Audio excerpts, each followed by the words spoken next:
The Assembly will now hear a statement by His Excellency Narendra Modi, Prime Minister of the Republic of India.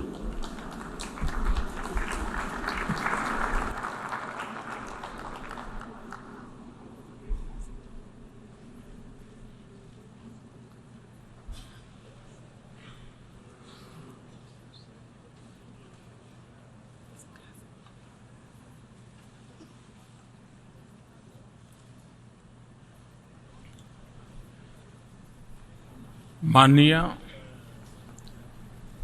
आधुनिक महानायक महात्मा गांधी ने कहा था, हम उस भावी विश्व के लिए भी चिंता करें जिसे हम नहीं देख पाएंगे।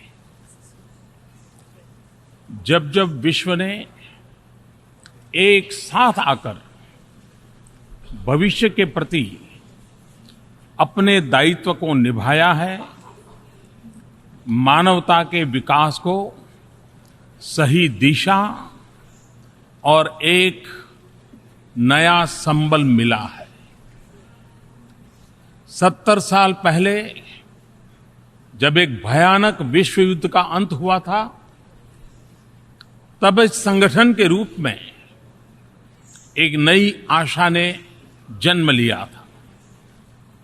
आज हम फिर मानवता की नई दिशा तय करने के लिए यहां एकत्र हुए हैं।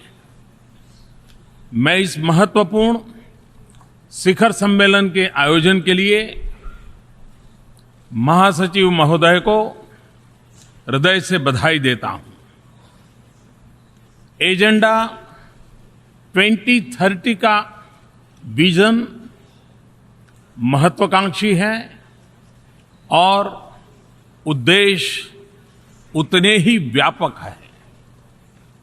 यह उन समस्याओं को प्राथमिकता देता है जो पिछले कई दशकों से चल रही है। साथ ही साथ यह सामाजिक, आर्थिक और पर्यावरण के विषय में हमारी परिपक्व होती सोच को भी दर्शाता है। यह खुशी की बात है कि हम सब गरीबी से मुक्त विश्व का सपना देख रहे हैं। हमारे निर्धारित लक्ष्यों में गरीबी उन्मूलन सबसे ऊपर है। आज दुनिया में 1.3 बिलियन लोग गरीबी की दयनीय जिंदगी जीने के लिए मजबूर है। हमारे सामने प्रश्न केवल यह नहीं है कि गरीबों की आवश्यकताओं को कैसे पूरा किया जाए, और न ही यह केवल गरीबों के अस्तित्व और सम्मान तक ही सीमित प्रश्न है। साथ ही यह हमारी नैतिक जिम्मेदारी मात्र है, ऐसा मानने का भी प्रश्न नहीं है। अगर हम सबका साझा संकल्प है कि विश्व शांतिपूर्ण हो,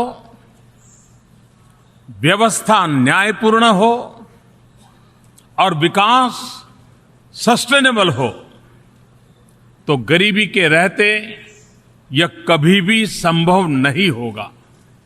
इसलिए गरीबी को मिटाना यह हम सबका पवित्र दायित्व है। भारत के महान विचारक पंडित दीनदयाल उपाध्याय के विचारों का केंद्र बिंदु अंत्योदय रहा है। यूएन के एजेंडा 2030 में भी अंत्योदय की महक आती है। भारत दीनदयाल जी की जन्मशती वर्ष को मनाने की तैयारी कर रहा है, तब यह एक निश्चित ही सुखद संयोग है। भारत एनवायरमेंटल गोल्स के अंतर्गत क्लाइमेट चेंज और सस्टेनेबल कंजम्पशन को दिए गए महत्व का स्वागत करता है। आज विश्व आइलैंड स्टेट्स की चिंता कर रहा है और ऐसे राष्ट्रों के भविष्य पर ध्यान केंद्रित करता है। यह स्वागत योग्य है और इनके सिस्टम पर अलग से लक्ष्य निर्धारण मैं उसे एक अहम कदम मानता हूं। मैं हमेशा ब्लू रिवॉल्यूशन का पक्षधर रहा हूं, जिसमें हमारे छोटे छोटे आइलैंड राष्ट्रों की रक्षा एवं समृद्धि, सामुद्रिक संपत्ति का न्यायोचित उपयोग और नीला आसमान, ये तीनों बातें सम्मिलित हैं। हम भारत के लोगों के लिए ये संतोष का विषय है कि भारत ने विकास का जो मार्ग चुना है, उसके और यूएन द्वारा प्रस्तावित सस्टेनेबल डेवलपमेंट गोल्स के बीच बहुत सारी समानताएं हैं। भारत आजाद हुआ तब से गरीबी से मुक्ति पाने का सपना हम सब ने संजोया है। हमने गरीबों को सशक्त बनाकर गरीबी को पराजित करने का मार्ग चुना है। शिक्षा एवं स्किल डेवलपमेंट यह हमारी प्राथमिकता है। गरीब को शिक्षा मिले और उसके हाथों में हुनर हो, यह हमारा प्रयास है। हमने निर्धारित समय सीमा में फाइनेंशियल इंक्लूजन पर मिशन मोड में काम किया है। 180 मिलियन नए बैंक खाते खोले गए। यह गरीबों का सबसे बड़ा एम्पावरमेंट है। गरीबों को मिलने वाले लाभ सीधे खाते में पहुंच रहे हैं। गरीबों को बीमा योजनाओं का सीधे लाभ मिले, इसकी महत्वाकांक्षी योजना आगे बढ़ रही है। भारत में बहुत कम लोगों के पास पेंशन सुविधा है। गरीबों तक पेंशन की सुविधा पहुंचे, इसलिए पेंशन योजनाओं के विस्तार का काम किया है। आज गरीब से गरीब व्यक्ति में भी गरीबी के खिलाफ लड़ाई लड़ने की एक उमंग जगी है। नागरिकों के मन में सपने सच होने का विश्वास पैदा हुआ है। विश्व में आर्थिक विकास की चर्चा दो ही सेक्टर तक सीमित हो रहती है, या तो पब्लिक सेक्टर की चर्चा होती है या प्राइवेट सेक्टर की चर्चा होती है। हमने एक नए सेक्टर पर ध्यान केंद्रित किया है और वह है personal sector. Public sector, private sector और पर्सनल सेक्टर। भारत के लिए पर्सनल सेक्टर का मतलब है इंडिविजुअल एंटरप्राइज, जिसमें माइक्रो फाइनेंस हो, इनोवेशन हो, स्टार्टअप के लिए की तरह नया मूवमेंट हो, सबके लिए आवास, बिजली, पानी, शिक्षा, स्वास्थ्य और स्वच्छता, यह हमारी प्राथमिकता है। ये सभी एक गरिमामय जीवन के लिए अनिवार्य है। इन लक्ष्यों को प्राप्त करने के लिए एक ठोस योजना और एक निश्चित समय सीमा तय की गई है। महिला सशक्तिकरण हमारे विकास कार्यक्रमों का एक महत्वपूर्ण अंग है, जिसमें हमने बेटी बचाओ, बेटी पढ़ाओ इसे घर घर का मंत्र बना दिया है। हम अपने खेतों को अधिक उपजाऊ तथा बाजार से अच्छी तरह से जुड़ा हुआ बना रहे हैं। साथ ही साथ प्राकृतिक अनिश्चितताओं के चलते किसानों के जोखिमों को कम करने के लिए अनेक कदम उठाए जा रहे हैं। हम मैन्युफैक्चरिंग को रिवाइज कर रहे हैं, सर्विस सेक्टर में सुधार ला रहे हैं, इंफ्रास्ट्रक्चर क्षेत्र में हम अभूतपूर्व स्तर पर निवेश कर रहे हैं और अपने शहरों को स्मार्ट, सस्टेनेबल तथा जीवंत डेवलपमेंट सेंटर्स के रूप में विकसित कर रहे हैं। समृद्धि की ओर जाने का हमारा मार्ग सस्टेनेबल हो, इसके लिए हम कटिबद्ध हैं। इस कटिबद्धता का मूल निश्चित रूप से हमारी परंपरा और संस्कृति से जुड़े होना है, लेकिन साथ ही यह भविष्य के प्रति हमारी प्रतिबद्धता को भी दिखाती है। मैं उस संस्कृति का प्रतिनिधित्व करता हूं जहां धरती को मां कहते हैं और धरती को मां मानते हैं। हमारे यहां वेदों की उद्घोषणा है, माता भूमि ही पुत्रो अहम पृथ्व्याम। ये धरती हमारी माता है तो हम इसके पुत्र हैं। हमारी योजनाएं महत्वाकांक्षी और उद्देश्यपूर्ण है।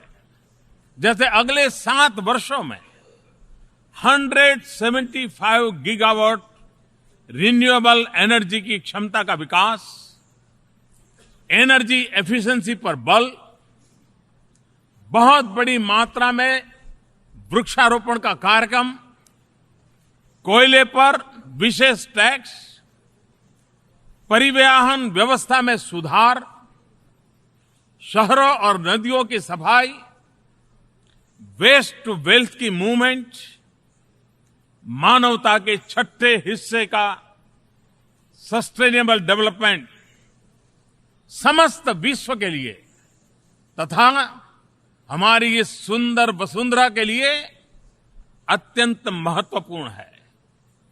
निश्चित रूप से यह दुनिया कम चुनौतियों और व्यापक उम्मीदों वाली होगी, ये मेरा विश्वास है, जो अपनी सफलता को लेकर अधिक आश्वस्त होगी। हम अपनी सफलता और रिसोर्सेज दूसरे के साथ बांटेंगे। भारतीय परंपरा में पूरे विश्व को एक परिवार के रूप में देखा जाता है। उदार चरिता नाम तु वसुधैव कुटुंबकम। उदार बुद्धि वालों के लिए तो संपूर्ण संसार एक परिवार होता है, एक कुटुंब है। आज भारत एशिया तथा अफ्रीका और प्रशांत महासागर से अटलांटिक महासागर में स्थित छोटे छोटे आइलैंड स्टेट्स के साथ डेवलपमेंट पार्टनर के रूप में अपने दायित्व को निर्वाह कर रहा है। सस्टेनेबल डेवलपमेंट सभी देशों के लिए राष्ट्रीय उत्तरदायित्व का विषय है। साथ ही उन्हें नीति निर्धारण के लिए विकल्पों की आवश्यकता होती है। आज हम यहां संयुक्त राष्ट्र में इसलिए हैं क्योंकि हम सभी यह मानते हैं कि अंतर्राष्ट्रीय साझेदारी अनिवार्य रूप से हमारे सभी प्रयासों के केंद्र में होनी चाहिए। फिर चाहे यह डेवलपमेंट हो या क्लाइमेट चेंज की चुनौती हो, हमारे सामूहिक प्रयासों का सिद्धांत है कॉमन बट डिफरेंशिएटेड रिस्पॉन्सिबिलिटीज।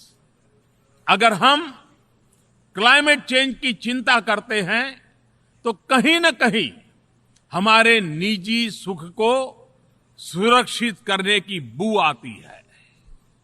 लेकिन यदि हम क्लाइमेट जस्टिस की बात करते हैं तो गरीबों को प्राकृतिक आपदाओं से सुरक्षित रखने का संवेदनशील संकल्प उभर करके आता है। क्लाइमेट चेंज की चुनौती से निपटने में उन समाधानों पर बल देने की आवश्यकता है जिनसे हम अपने उद्देश्यों को प्राप्त करने में सफल हो सके। हमें एक वैश्विक जनभागीदारी का निर्माण करना होगा जिसके बल पर टेक्नोलॉजी, इनोवेशन और फाइनेंस का उपयोग करते हुए हम क्लीन और रिन्यूएबल एनर्जी को सर्वसुलभ बना सके। हमें अपनी जीवन शैली में भी बदलाव करने की आवश्यकता है ताकि ऊर्जा पर हमारी निर्भरता कम हो और हम सस्टेनेबल कंजम्पशन की ओर बढ़े। साथ ही एक ग्लोबल एजुकेशन प्रोग्राम शुरू करने की आवश्यकता है जो हमारी अगली पीढ़ी को प्रकृति के रक्षण एवं संवर्धन के लिए तैयार करे।